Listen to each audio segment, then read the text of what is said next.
This fish looks like it's sleeping, but it can survive when water disappears. I was at the aquarium the other day when I almost walked past this fish. It wasn't moving. It looked completely still.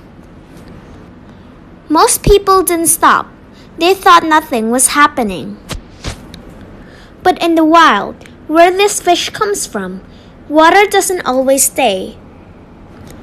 During dry seasons, water levels drop, and when that happens, oxygen disappears first. This is called hypoxia. That's when I noticed something strange. This fish didn't rely only on its gills. When oxygen in the water drops, it swims up and takes a gulp of air. Because this fish can breathe air. Inside its body is a dual breathing system. When gills fail, lungs take over. This design isn't new. It has stayed almost unchanged for over 60 million years. Long before humans, long before most modern fish. You might notice something else. It stays very still. That's not rest.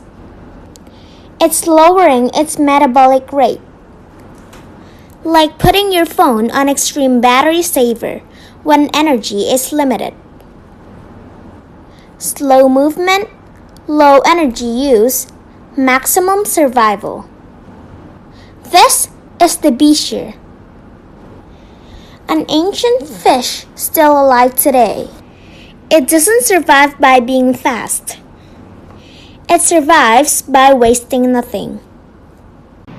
Next time you're at an aquarium, don't walk past the quiet ones.